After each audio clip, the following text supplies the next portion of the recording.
আর আব্বা তো আমার কাছেই থাকতো, আমার বাড়ি যখন যা খাতি চাইছে তাই তাই এনে দিছি। আর ওই টাকাগুলো সব খাতা কলমে লেখা ছিল। পরে আমি হিসেব করে দেখলাম 1,02,000 টাকা হয়েছে। পরে আমি আব্বারে বললাম, আব্বা টাকা দাও। আব্বা দিতে পারলো না। পরে আমি ওই জমিটুক লিখে নিছি। আরে ভাই, এই জন্যই তো কই, ওই জমি তুই কি করে কিনলি? ওই জমি তো আব্বা তোর কাছে টাকাই বিক্রি করিনি। তারপরেও তুই আমার বড় ভাই, তুই যা বাড়ি করে ফেলিস, তার জন্য আমি কিছু কইনি। পরে আমার আব্বা বলেছে এই জায়গাটুকি বাড়ি ঘরদোর করে থাকতি।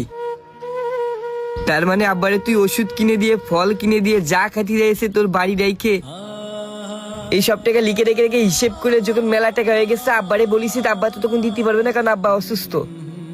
তখন না পারে আব্বা জমি লিখে দিস। আর তুই যাই হোক ভাই, এখন কি করতিস সেটা আমার কদিনই। কি করতিস আসছিস তুই বুঝতেছিস না? তোর এক কথা বারবার কওয়া লাগবে? এই জমিতে যতটুকু ভাগ পাবো ততটুকু আমাদের দিয়ে দে, আর নাই টাকা দে। আরে ভাই, তোরা কি আসলে আমার কাছে টাকা পাবি? তুই নিজের একবার প্রশ্ন কর দিন ভাই, তুই কি আসলে এখানে জমি পাবি?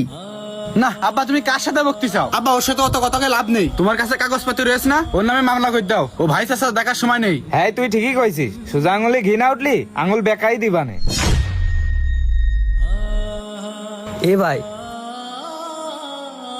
তুই তো ছেলের কথা শুনে আমার নামে মামলা দিবি? আমাকে দুইজনের রক্ত এক না? তুই ভাই হয়ে আমারে মামলা দিবি, এই কথা তুই কলি কি করে? মামলা দিয়ে এত পরের কথা। এইসব জমি জমা ধন সম্পদের কাছে রক্ত সম্পর্ক কিছুই না, ওইসব মানুষের বানানো আবেগী কথা। আর শোন, ওই রাস্তার কোলেতে আব্বার কাছে যে জমিটা নিছি, ওই জমির কাগজপাতি সব রেজিস্ট্রি করা শেষ। আর এই জমির কোনো কাগজপাতি এখনো হয়নি, তাই আমার এই জমির ভাগ দে।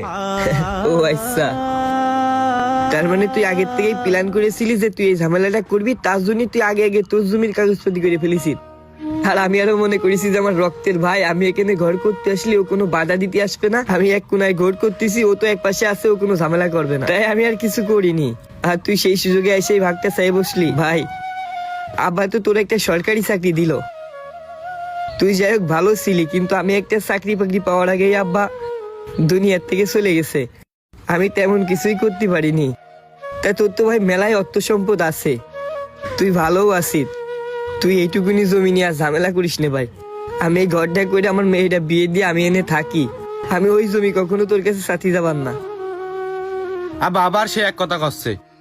ওই জমি তুই ভাগ সাথে যাবি মানে? ওই জমি কি তোর? আমরা এই জমির ভাগ পাবো বলে ভাগ সাথে আইছি। আর আব্বা, আমি বুঝলাম না, আমি করছি না তোমার এই ভাই ভালো কথা শোনার লোক না। আবার চলো কোর্টেতে মামলা দিয়ে আসি, কোর্টেতে লোক আসে আমাদের জমি আমাদের বুঝে দিয়ে যাবে না। এ ভাই থাক,